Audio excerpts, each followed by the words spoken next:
Nice fist bump, and we'll see who wins the roll. I see a lot of interruption in the end from Mario, but no, maybe there is a planet, because otherwise he doesn't really have much going on for him. And yeah, this will be actually quite tricky for Diego, because although he's super familiar with Kashtira, he's maining he's maxing out on all the Bystials. He's playing the all 10 plus 3 Lubellions. And you know a deck they are not really good against the pure Kashtira. No, I mean, I'm really curious to see why they decided to play this deck, especially because this is some strategy we haven't seen in a while. And maxing out on all the Bystials, maybe you just want to put as much pressure as possible on your opponent. And displaying also as well the Renegade and, you know, like a very heavy package of Fiendsmith cards.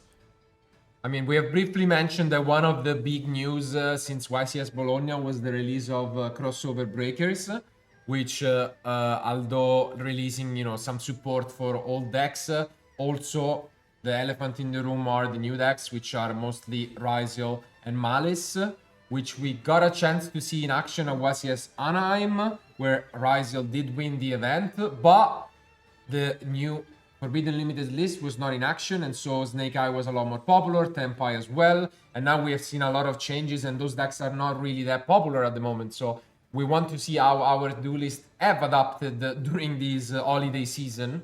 And here we see, though, a familiar trend. This is a similar combo that has won YCS Bologna with this Fiendsmith in Paradise addition. And yeah, it seems like it's still working out. But overall, I think Bystials are really good. They are there to punish the Fiendsmith package in general. So they can be pretty good against the Ryziel Fiendsmith deck. That's not quite what Mario is playing. And we can see that he's holding a good old rock. Yeah, I mean, we can see that he has both Nibiru and an Impermanence, but I think it's just holding on to them and waiting for the right moment to activate the Nibiru. But as you mentioned, I think that the highlight of the day will be for sure the Bystials, which I think are the main cards that will be played throughout this format, at least today. Especially because they are the most annoying cards to play against, especially for Ryziel and Malice, of course. And I think it may make a lot of sense for Diego to max out on all of them, so to have all the responses needed to stop his opponents. But as mentioned, Mario is playing Kashtira. So let's see now the lineup Diego goes for. And I think in general we've mentioned this quite a few times, how he and Lorenzo as well came up with a very different strategy amongst our top players in Italy. Yeah. And always find their own way, to win tournaments. Yeah, in general, they are a fan of free offs and high consistency, and this is exactly the same thing today. He's only playing 4 one-offs, and the rest of the deck is all cards in triple copy. So that's very rare in nowadays Yu-Gi-Oh! And that's working out for him. They most likely brought the same strategy, I would guess. They are very close. And here comes one of the annoying cards with the King Caesar. Though we have mentioned that both Nibiru and Impermanence are there, but this deck is not really explosive. It's similar to the deck that won again YCS Bologna. It's more of a control deck where, yeah, as you can see, we are gonna see this Nibiru plus Impermanence most likely. Yep. But it's not like Diego gave up on anything at all. Like, the deck essentially relies on, grinding out, using your hand traps, and just slowly taking away the advantage from your opponent. And also, something that I'm interested in, this is the main difference with the deck that Diego and Lorenzo were playing. They were not using Nibiru, because in Kashtira, it can be quite annoying, because once you have already a monster on the field, you cannot special summon your Kashtiras, and we'll see whether that will be quite annoying for Mario. And as mentioned, I don't really think that this Nibiru will hurt Diego a lot, honestly, because here he can just continue, and he has some cards in hand as well. It's not really, I think, a matter of how many interruptions now Mario is holding on to, but Yeah, I mean, I think the strategy here for Diego can work out very well. And I think he can also easily play around that Nibiru, given that he's only playing just the Fiendsmith's card.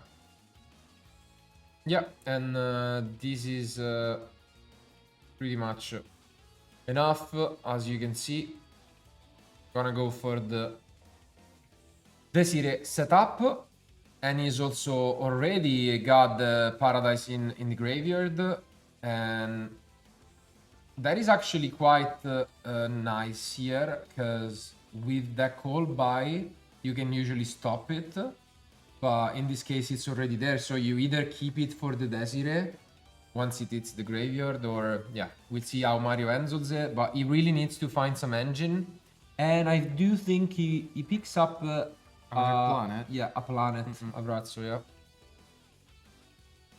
But it's not really good against the Desire. But I mean, we've mentioned it. Diego is an expert on Kashtira. Like, he could have a PhD in it. So we'll see how he deals with it, but not at the moment. So allows the planet to resolve.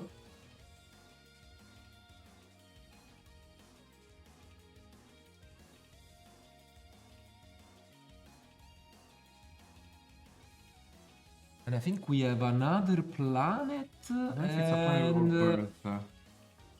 Not sure. But yeah, now we see the unicorn, and here is where we are gonna activate this Paradise.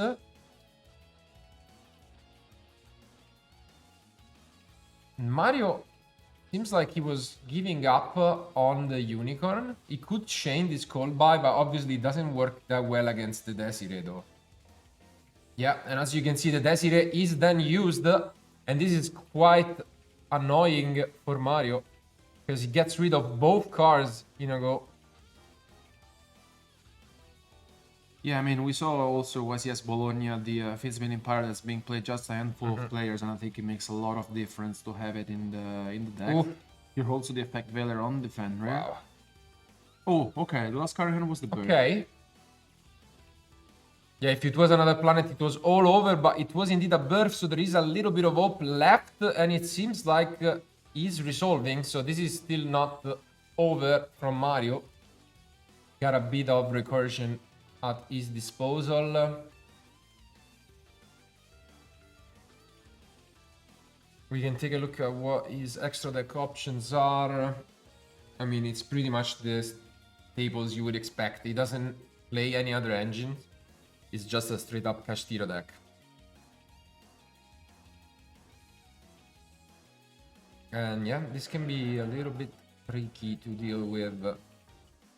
Yeah, I mean, you can tell he's just having a think about that, because Diego, I think, is still holding 2 or 3 cards in hand. And what's the plan here? Because, of course, you have to deal with Desiree, and it's just, you know, trying to figure out whether he has a plan. Because, you know, he's just struggling. Okay, he goes with the Theosis. Diego allows it. Yeah, the good news at least is that there is no sequence, so he's not really protected from targeting effect at the moment. And yeah, here we get to resolve the Rise Art. Yeah, I think the banishing, okay.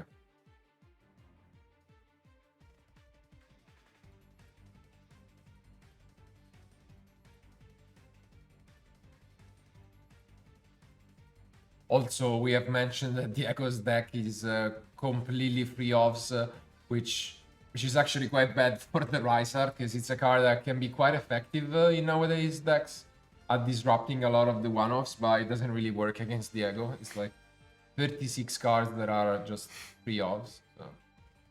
No, but I feel like the bringing Kashtira into this tournament, I think it gives you a lot of consistency. And at the same time, I think it's still super annoying to playing against the deck. The thing is that you didn't really want to face someone like Diego, just because he has been playing the deck for, you know, quite a few times, and he's super familiar with the deck in general. So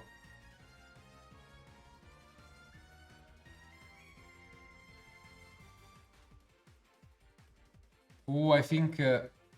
wow. I think he tried to actually attack and use the Fenrir, but it was negated by the Veiler. So that's quite unfortunate. Yeah. Little bit of pressure getting to Mario.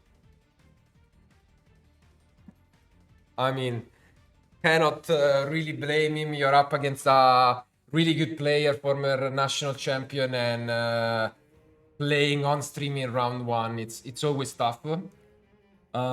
You don't really wanna, start things off like this in the day, but this is still just game one. So even if he were to lose this one out, he should try and shake the playoff and try to keep his nerves for the remainder of the match.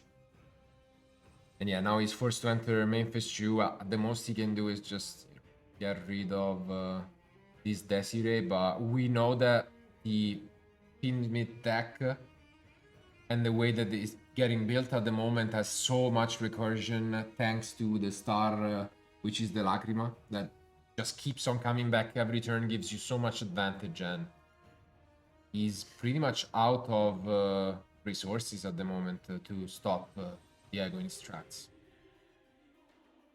Yeah, I mean, you can just tell he's just trying to understand whether he can survive another turn, because later Diego, I think he'll just push enough, but here, yeah, he's just having a big think on which XYZ to summon, but yeah. And yeah, in the end, he just relies on this Shangri-La. And yeah, unfortunately, I mean, as you can see, Diego is just gonna negate everything and move on with his turn. And yeah, having negated even the birth, he's completely free to do whatever he wants. And I mean, we've mentioned it. He's completely used to the deck. He knows how to play Kashtira perfectly, and therefore he knows how to play against it as well. And the biggest news for him is that now he has full information, so he knows what to expect after siding. So yeah, I mean, he's fully aware of the deck, and I think this is the advantage of being a player like Diego, always, trying to play different strategies, and they played out the Kashtira deck for a long time, and I mean, funnily enough, I also saw that he's siding in some Kashtira cards. Yeah, I mean, you can never fully take Kashtira cards away from Diego. At least he's not maining them, but yeah, he's gotta side them. And yeah, here comes one of the bosses, we could say, with this Chaos Angel, and that's it. So attempted fist bump, but unfortunately failed. And yeah, game. Okay, never mind. I was about to say, I think I see a lava golem, so I was expecting Mario to go second, but I'm pretty sure that's a lava golem. And he just sided that for going first, I guess. This Fenrir is resolving, which is good news.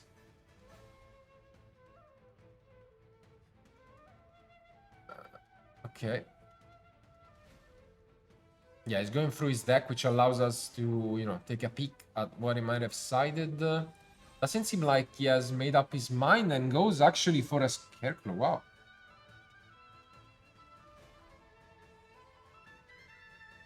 Interesting pick. Might already be holding on to a lot of other engine. And yeah, it's a lava golem, right? Yeah, it's a lava golem, and I think Ash. Probably Rysart, I would expect. Yeah, Rysart is there. Let's see if it resolves from Diego. Ooh, and a side deck card. That is gonna hurt so much here. Obviously, mainly targeting Malice. It's the best answer by far for that deck. But just happens to be there, and also the Ash on the thrust. Wow. Very quick game 2, it seems, at the moment. The one copy of Trust, by the way, that Mario is playing. Only one is drawn, but unfortunately stopped by the Ash. And that's it, pass. So only a Fenrir protecting Mario at the moment. Again, Diego's deck is not too explosive, but wow, he's got a Ferry of his own. And this is big plus the Verlerano. He's just showing him, you know, the disrespect of playing Kashtira cards against him. He's like, I'm gonna show you how it's done.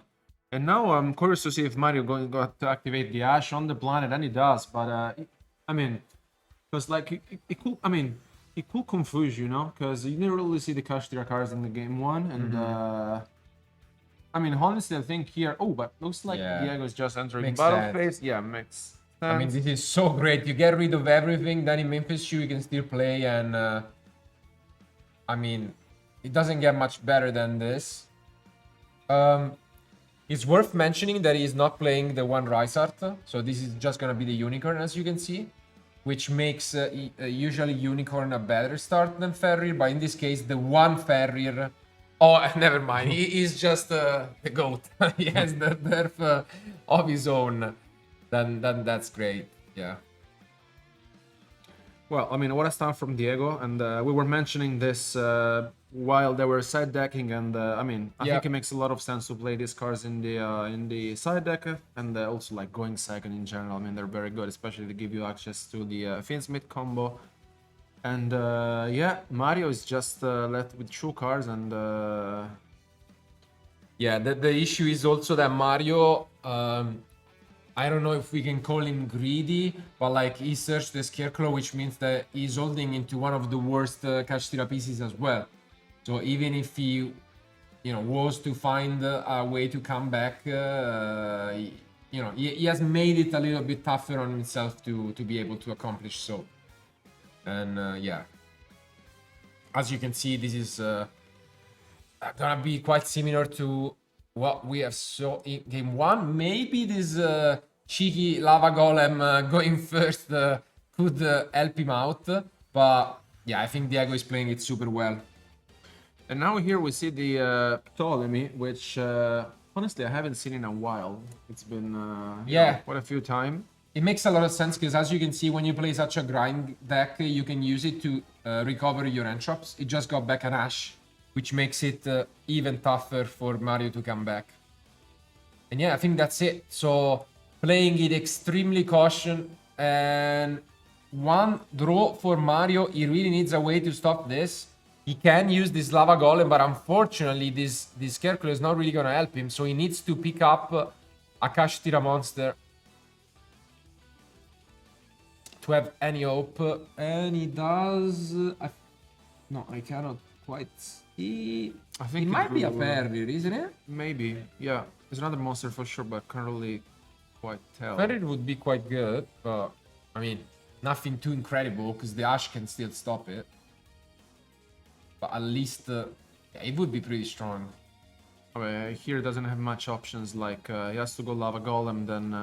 If it's Ferrier, yeah. But if it's not, I think he still is forced. Yeah, this lava golem definitely not expected by Diego going second, but is there a pickup?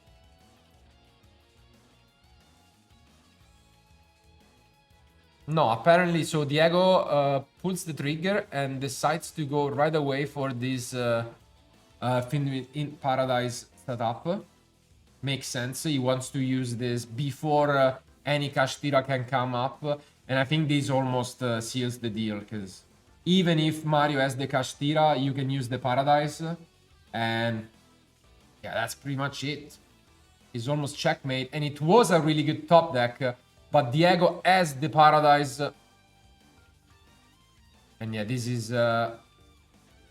very well maneuvered. Since we have a chess tournament as well nearby, we can say this is a checkmate by Diego almost. Who is gonna, I mean, Mario's gonna try his best, but as mentioned, this decision to search out the Scarecrow is punishing him at the moment.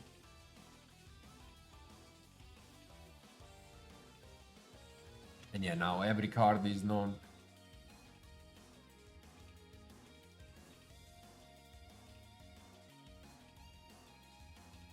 Yeah, you can see Mario shaking his head. Unfortunately, he's trying to figure out whether there is anything that he can do.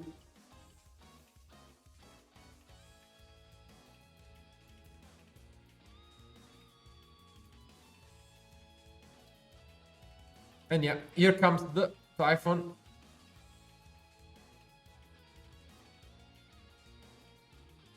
Getting rid, or at least, you know, doing this combo, if we can call it so. Recovering his own Lava Golem, but now he's completely naked, we could say, in front of Diego, who has so much going for himself. And yeah, start things off by using the birth. Again, this deck is just represented by so much recursion. Every single engine that he's using, from the Bystials to the Kashtira in the side deck and the Fiendsmith, are all about using, you know, one card to generate advantage. Maybe not the explosive fields that we saw in 2024, but, you know, the good old days of grinding it out. No, but the deck is super consistent, and I mean, we've said it for the last year in 2024 how good the Kashtira cards were and still are, and I think by themselves they do so much, and he's just playing 6. So it's, yeah, I mean, another planet here for Diego is gonna bring out another... The last unicorn, Yeah. I think. As the last remaining one, and I think here it makes a lot of sense just to play, you know, a deck that is both consistent and aggressive at the same time. And funnily enough, we haven't seen a single Bystial. I mean, we did mention it, they're not great against Kashtira for sure. But yeah, it's definitely good news from Diego that he didn't pick up many of them. He's counting it out. Yeah, should be enough.